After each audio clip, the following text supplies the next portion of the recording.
नमस्कार दोस्तों। जीएस अभियान के ऑनलाइन क्लासेस में आप सभी का हार्दिक स्वागत है। मैं अभिषेक गुप्ता और आज लेकर आया हूं आपके सामने छत्तीसगढ़ के इतिहास का अगला भाग, जहां पर हम पढ़ने वाले हैं वाकाटक वंश का इतिहास। ठीक है, यहाँ पर हम क्या पढ़ेंगे? वाकाटक वंश का इतिहास पढ़ेंगे। लेकिन पढ़ने से पहले आज का एक सवाल है जिसका जवाब आपको कमेंट बॉक्स में देना है। आपको बताना है कि सातवाहन कालीन शासक वरदत्त श्री का शिलालेख छत्तीसगढ़ के किस स्थान से प्राप्त हुआ है? ठीक है, सातवाहन कालीन शासक वरदत्त श्री का शिलालेख छत्तीसगढ़ के किस स्थान से प्राप्त हुआ है, इसका जवाब आपको देना है। तो चलिए हम चलते हैं वाकाटक वंश की तरफ।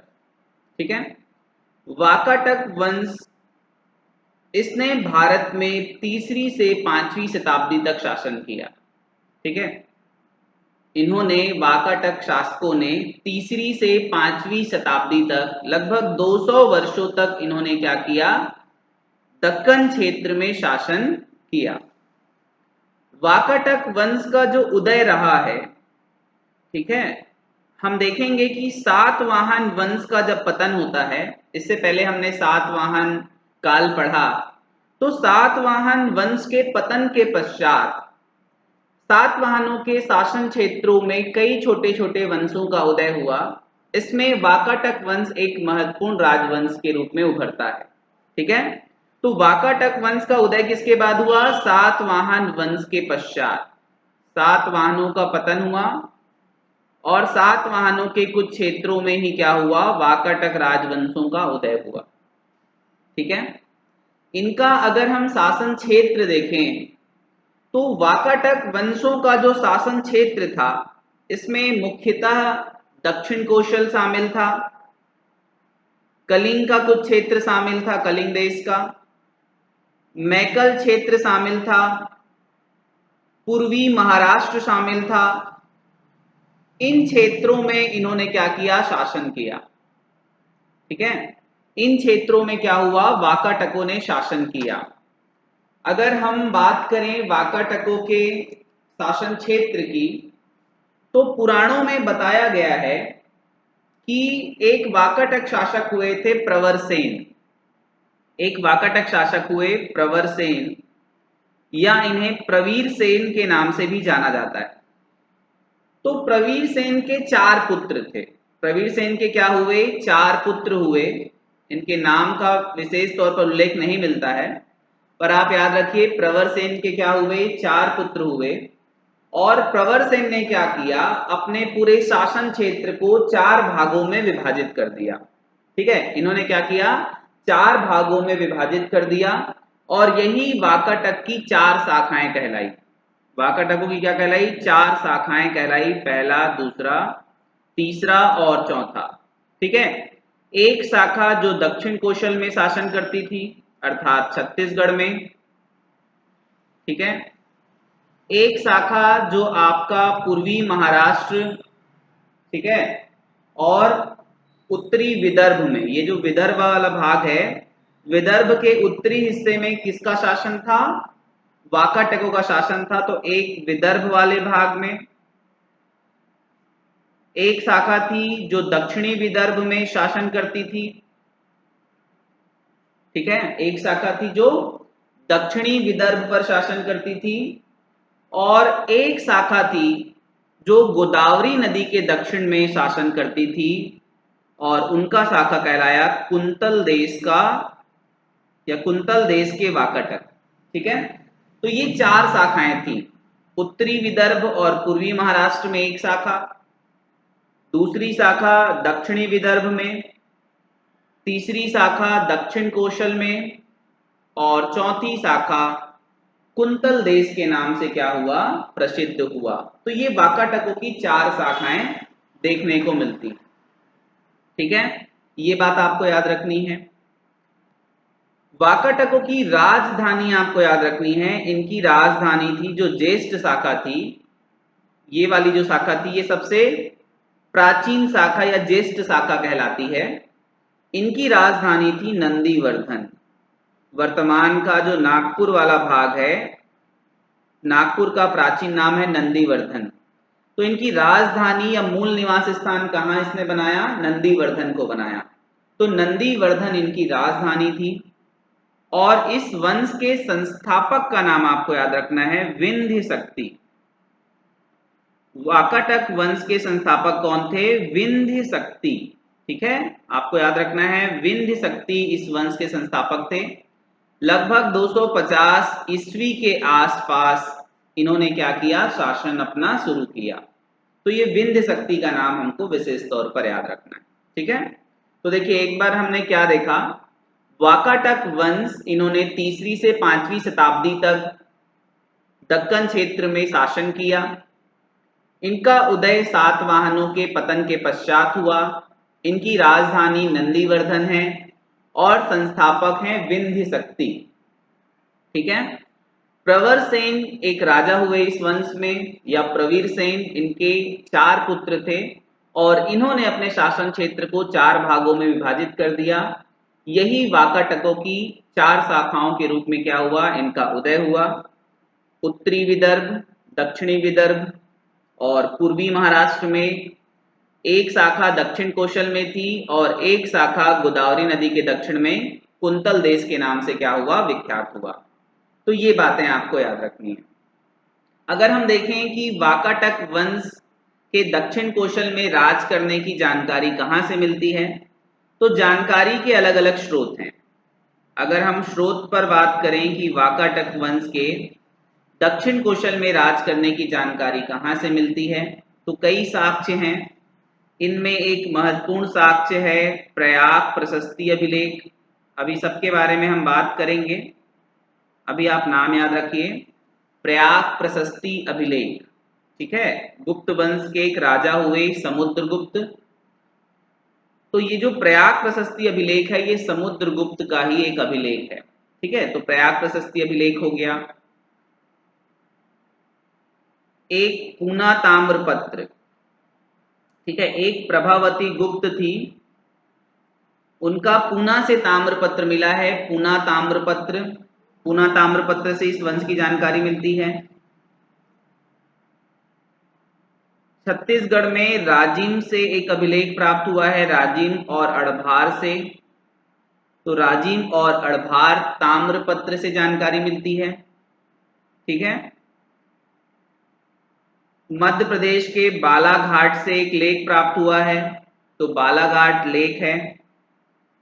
ठीक है, महाराष्ट्र में अजंता है, अजंता गुफा अभिलेख मिला है इनका। ठीक है, और नलवंशियों का रिद्धिपुर और केसरी बेड़ा ताम्रपत्र, केसरी बेड़ा ताम्रपत्र, इन ताम्रपत्रों से भी इस वंश की जानकारी मिलती है। देखिए क्या क्या जानकारी है हम आगे बात करेंगे।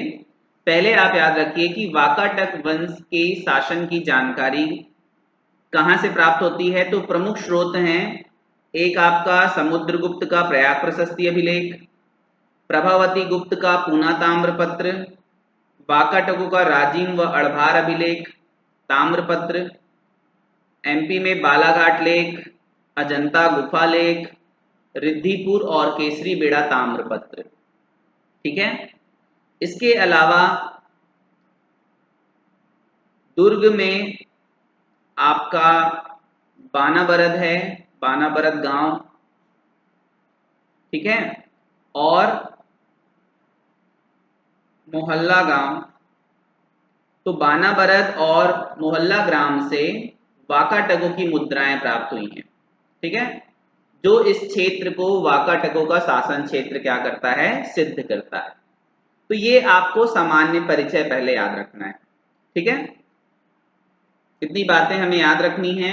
आप देखिए कि वाकाटक वंश, सबसे पहले उसका शासन काल देखिए, फिर किसके पतन के पश्चात इनका उदय हुआ, राजधानी, संस्थापक, इनकी शाखाएं, जानकारी के स्रोत, शासन क्षेत्र, इन सब बातों पर आप क्या करें? ध्यान रखें।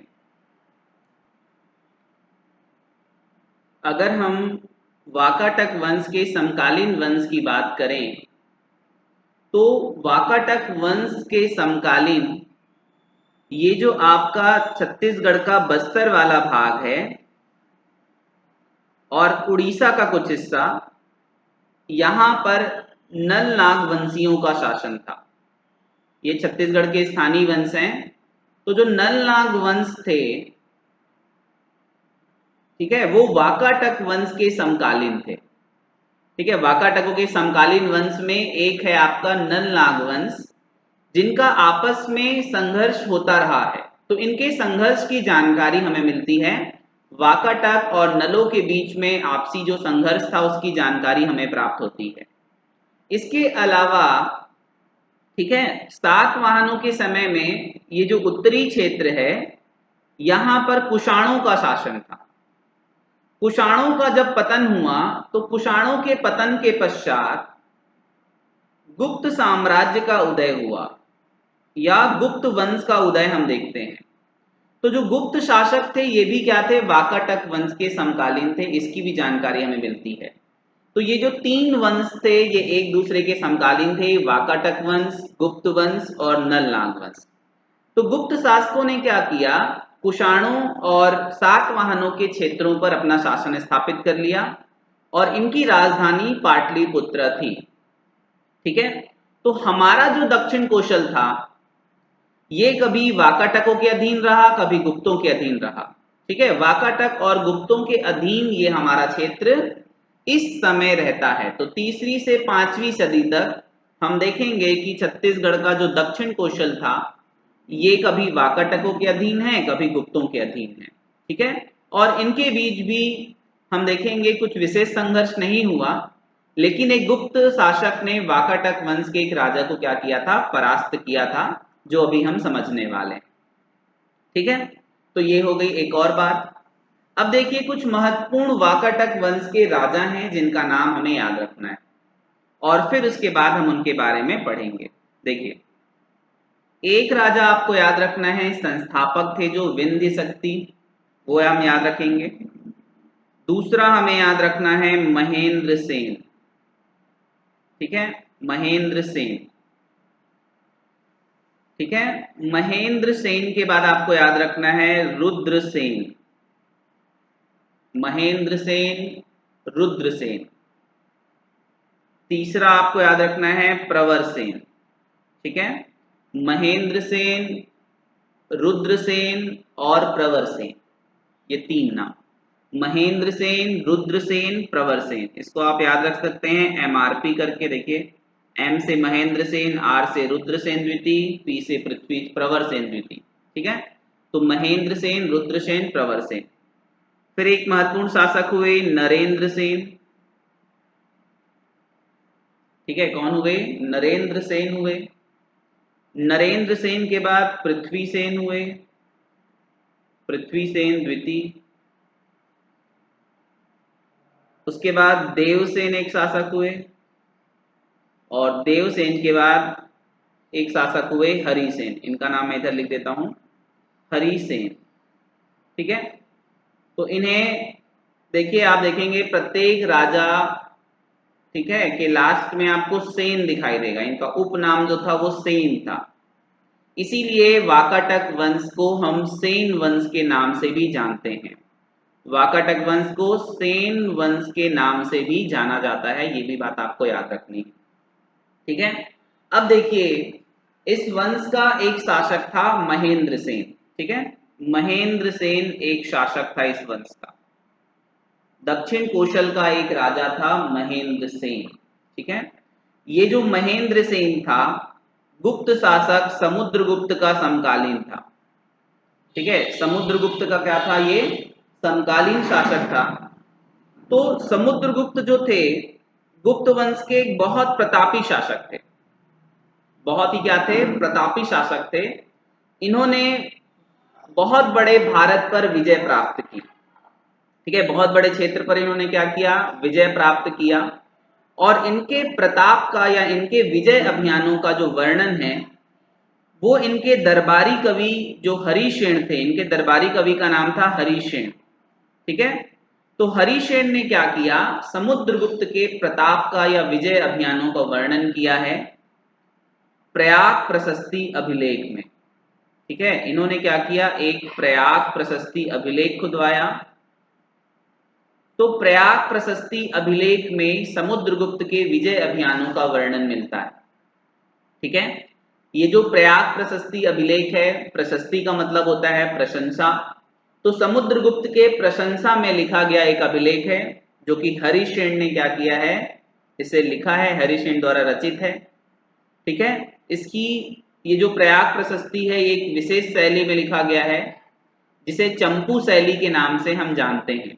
ठीक है, जो कि गद्य में भी है और पद्य में भी है।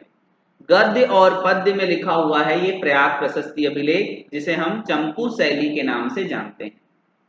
ठीक है, इसी प्रयाग प्रशस्ति अभिलेख के 7वें श्लोक में समुद्रगुप्त के विजय अभियान का वर्णन।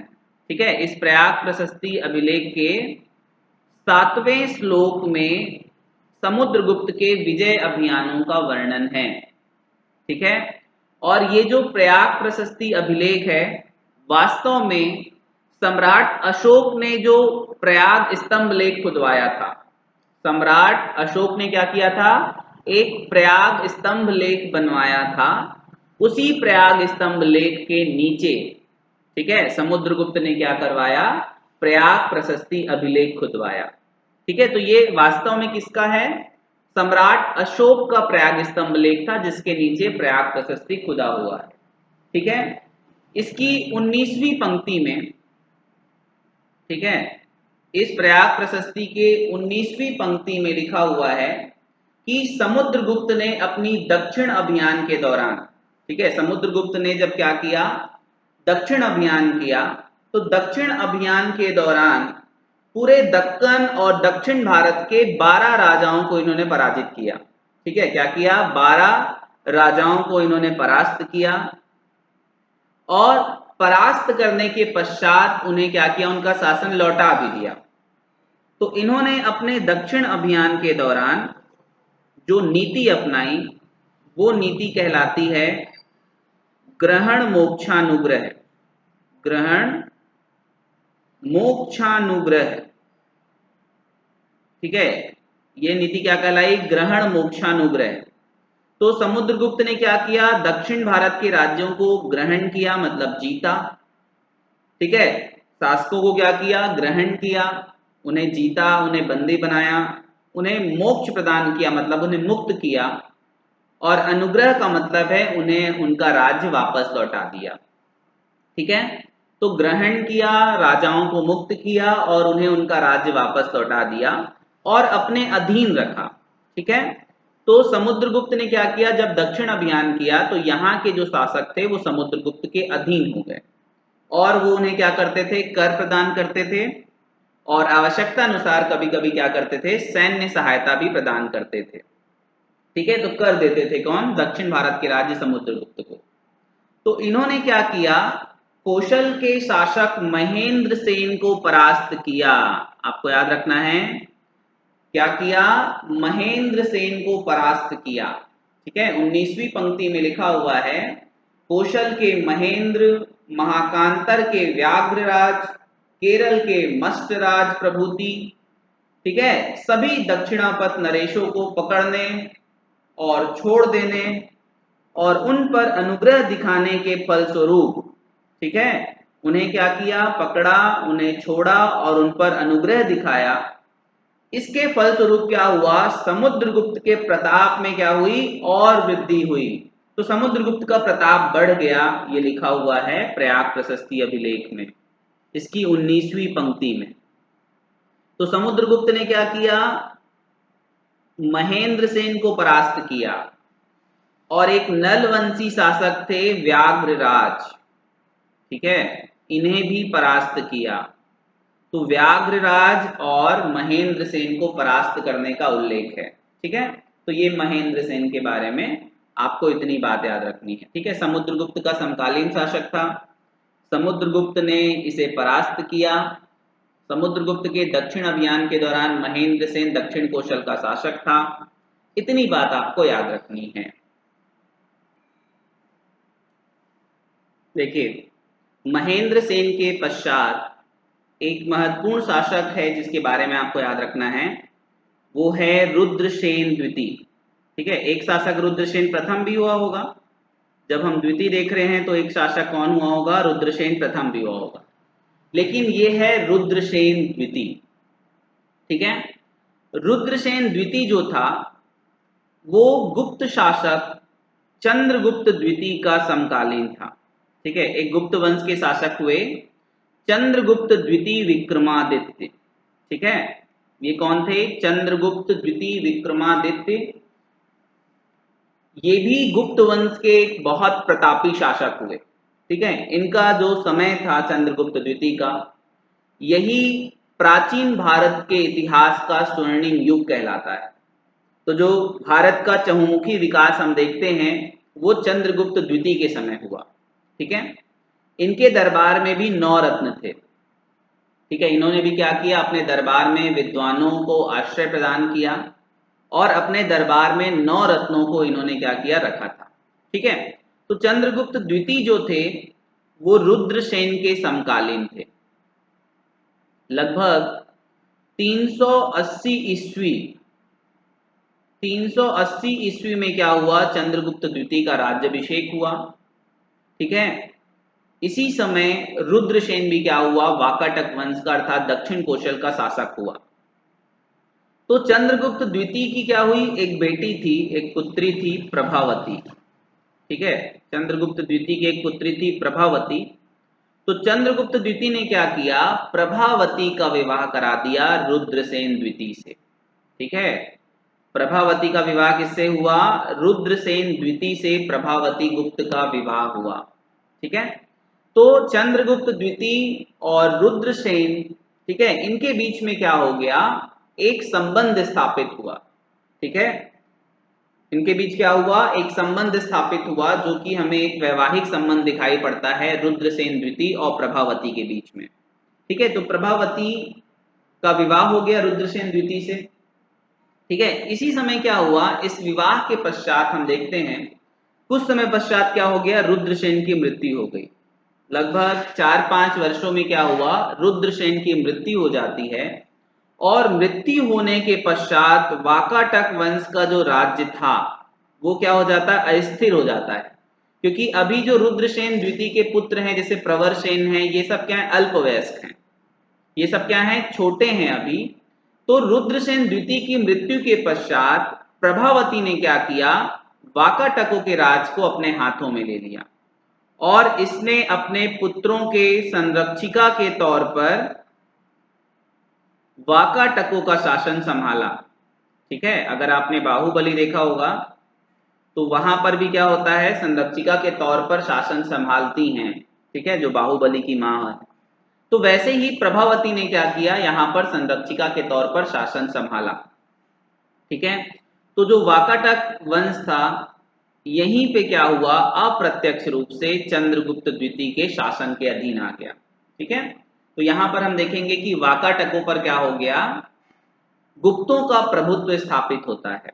ठीक है, हम देखते हैं कि जहां कहीं से भी वाकाटकों के अभिलेख प्राप्त हुए हैं, वाकाटकों ने अपने नाम के आगे महाराज लिखा है और गुप्तों को महाराजा धीराज कहा है। ठीक है, क्या कहा है? महाराजा धीराज। तो एक बड़ी उपाधि है। तो ये गुप्त राजाओं के नाम के आगे इन्होंने महाराजा धीराज लिखा है और अपने नाम के आगे ये महाराज लगाते थे, जिससे ये बात स्पष्ट होता है कि वाकाटकों ने क्या किया? गुप्तों की अधीनता स्वीकार की होगी। ठीक है, फिर क्या हुआ? जब प्रवरसेन द्वितीय बड़ा हुआ, ठीक है, तो अब शासन किसके हाथों में आ गया? प्रवरसेन के हाथों में आ गया। यहां पर एक बात और महत्वपूर्ण है जो आपको याद रखनी है। ठीक है, प्रभावती जब संरक्षिका के तौर पर वाकाटकों का शासन संभाल रही थी, इसी समय चंद्रगुप्त द्वितीय ने, ठीक है, अपने दरबार के 9 रत्नों में से एक जो कालिदास थे, कालिदास किसके दरबार में थे? चंद्रगुप्त द्वितीय के दरबार में थे। तो चंद्रगुप्त द्वितीय ने क्या किया? कालिदास को प्रवरसेन की शिक्षा दीक्षा के लिए कहां भेजा? नंदीवर्धन भेजा। ठीक है, कालिदास पाटलिपुत्र से कहां आ गए? पाटलिपुत्र से यह आ गया आपका नंदीवर्धन।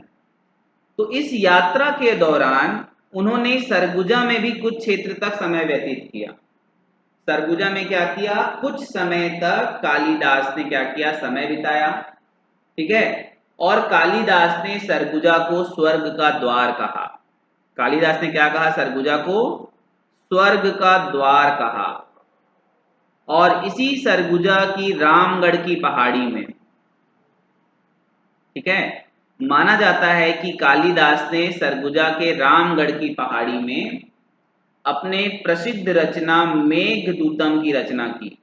ठीक है, तो मेघदूतम की रचना कालिदास ने कहां पर की, रामगढ़ की पहाड़ी में की। ठीक है, ये आपको याद रखना है। आगे चलकर इसी मेघदूतम का छत्तीसगढ़ी में अनुवाद करते हैं पंडित मुकुटधर पांडे। ठीक है, छत्तीसगढ़ के एक महान कवि हैं पंडित मुकुटधर पांडे जी। तो पंडित मुकुटधर पांडे ने क्या किया, बाद में मेघदूतम का छत्तीसगढ़ी अनुवाद किया। तो ये कुछ बात आपको याद रखनी। ठीक है, तो आपको याद रखना है कालिदास दक्षिण कौशल की यात्रा पर आए थे। इन्होंने कुछ समय सरगुजा में व्यतीत किया। सरगुजा को स्वर्ग का द्वार कहा इन्होंने। यहाँ स्थित रामगढ़ की पहाड़ी में मेघदूतम नामक ग्रंथ की रचना की। ठीक है, मेघदूतम नामक साहित्य की रचना की। और आगे चलकर पंडित मुकुटधर पांडे ने क्या किया, मेघदूतम का छत्तीसगढ़ी अनुवाद किया। ठीक है, इतनी बात हमें याद रखनी है। ठीक है, तो आप एक बात याद रखेंगे कि प्रवरसेन द्वितीय के दरबार में कालिदास आए थे। ठीक है, प्रवरसेन द्वितीय के दरबार में कौन आए थे, कालिदास। ठीक है, इनके दरबार में चंद्रगुप्त द्वितीय के जो कवि थे कालिदास, वो कुछ समय तक क्या थे, समय व्यतीत किए। ठीक है, ये बात हमें याद रखनी है। प्रवरसेन के बाद एक महत्वपूर्ण शासक है नरेंद्र सेन। ठीक है, देखिए महेंद्र सेन के बारे में हमने पढ़ लिया, रुद्र सेन के बारे में हमने पढ़ लिया, प्रवर सेन के बारे में हमने पढ़ लिया। यहीं पे आपको प्रभावती के बारे में भी दिमाग में रखना है। ठीक है, फिर वाकाटक वंश के एक महत्वपूर्ण शासक हुए नरेंद्र सेन। कौन हुए, नरेंद्र सेन हुए। ठीक है, नरेंद्र सेन इस वंश के एक महत्वपूर्ण शासक हैं। इनका शासनकाल माना जाता है कि 440 से लेकर के 460 के बीच में था। ठीक है, नरेंद्र सेन का जो शासनकाल था वो 440 से 460 के बीच में था। ठीक है, ये जो पृथ्वीसेन द्वितीय हैं, इनका मध्य प्रदेश के बालाघाट से एक अभिलेख मिलता है। ठीक है, बालाघाट। तो मध्य प्रदेश का जो बालाघाट अभिलेख है या बालाघाट लेख है, इस लेख में इस बात का उल्लेख मिलता है कि नरेंद्र सेन जो थे, ठीक है, कौन, नरेंद्र सेन, नरेंद्र सेन कौशल, कलिंग और मैकल के अधिपति थे। इन्होंने क्या कर रखा था, कौशल, कलिंग और मैकल पर अधिकार किया था, और ये तीनों क्षेत्रों के अधिपति थे। ठीक है, कौशल, कलिंग और मैकल पर इन्होंने क्या कर लिया था, अधिकार कर लिया था। ठीक है, तो यहीं पे क्या हुआ, जब इन्होंने इतने बड़े क्षेत्रों पर अधिकार किया, तो जो हमारा छत्तीसगढ़ का बस्तर वाला भाग है और उड़ीसा का कुछ भाग, यहां पर नल वंशों का राज था। ठीक है, तो इस समय एक नल वंशी शासक हुए भवदत्त वर्मन। ठीक है, भवदत्त वर्मन एक शासक हुए, बहुत ही प्रतापी शासक थे। तो नल वंशी राजा भवदत्त वर्मन ने क्या किया, नरेंद्र सेन पर आक्रमण किया। ठीक है, साम्राज्य विस्तार की ये जो नीति थी, इस नीति के तहत भवदत्त वर्मन ने क्या किया, नरेंद्र सेन पर आक्रमण किया और इसने क्या कर दिया, नरेंद्र सेन को परास्त कर दिया। ठीक है, नरेंद्र सेन को क्या कर दिया, परास्त कर दिया, और नरेंद्र सेन की राजधानी नंदीवर्धन को तहस नहस कर दिया। ठीक है, वाकाटकों की जो राजधानी थी नंदीवर्धन, उसे क्या कर दिया, तहस नहस कर दिया, नष्ट कर दिया। और भवदत्त वर्मन ने नंदीवर्धन से क्या किया, अपने ताम्रपत्र जारी कर दिए। तो भवदत्त वर्मन ने क्या किया था, वाकाटकों के क्षेत्र पर अपना अधिकार स्थापित कर लिया। ठीक है, हम देखेंगे कि कौशल, कलिंग, और आपका जो विदर्भ का कुछ भाग था, बरार वगैरह, ये सब क्या कर लिया था, नलों ने वाकाटकों से छीन लिया था। ठीक है, तो ये नरेंद्र सेन और भौदत्त वर्मन एक दूसरे के समकालीन थे, ये हमें याद रखना है। उसके बाद नरेंद्र सेन का बेटा हुआ पृथ्वीसेन द्वितीय। ठीक है, पृथ्वीसेन द्वितीय ने क्या किया, अपने पिता के अपमान का बदला लेना चाहा। ठीक है, भौदत्त वर्मन ने क्या किया था, नरेंद्र सेन को परास्त किया था और उन्हें अपमानित करके नंदीवर्धन से सिक्के जारी किए थे, ताम्रपत्र जारी किया था। तो इस अपमान का बदला लेने के लिए पृथ्वीसेन ने क्या किया, नल नागवंशियों पर आक्रमण किया। इस समय जब पृथ्वीसेन द्वितीय ने नलों पर आक्रमण किया, इस समय भौदत्त वर्मन की मृत्यु हो चुकी थी और यहां पर शासन कर रहे थे अर्थपति भट्टारक। अर्धपति भट्टारक का यहां पर राज था, भट्टारक इनकी उपाधि थी। ठीक है, तो अर्धपति भट्टारक का शासन था महाकांतार क्षेत्र में। तो पृथ्वीसेन द्वितीय ने क्या किया, अर्धपति भट्टारक पर आक्रमण किया, इसे परास्त किया और परास्त करने के पश्चात इसकी जो राजधानी थी पुष्करी, उसे तहस नहस कर दिया।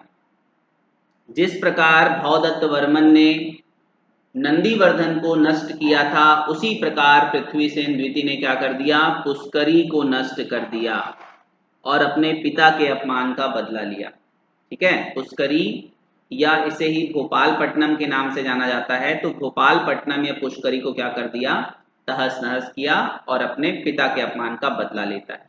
ठीक है, तो ये नरेंद्र सेन और पृथ्वीसेन। उसके बाद पृथ्वीसेन के बाद देवसेन शासक हुआ वाकाटकों का। यहां पर नलवंशी शासक हुए स्कंद वर्मन। अब स्कंद वर्मन ने आक्रमण किया और देवसेन को परास्त किया। ठीक है, तो हम देखते हैं कि वाकाटकों और नल नागवंशियों के बीच में एक संघर्ष की शुरुआत होती है, जो 2-3 पीढ़ियों तक लगातार जारी रहती है।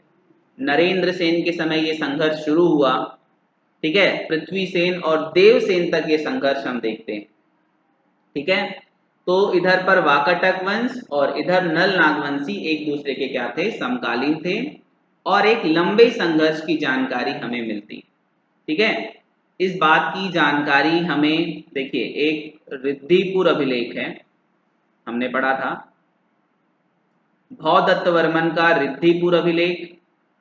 ठीक है, अर्धपति भट्टारक जो थे, इनका केसरी बेड़ा अभिलेख, केसरी बेड़ा ये सब उड़ीसा में प्राप्त हुआ है, और स्कंद वर्मन का पोड़ागढ़ अभिलेख।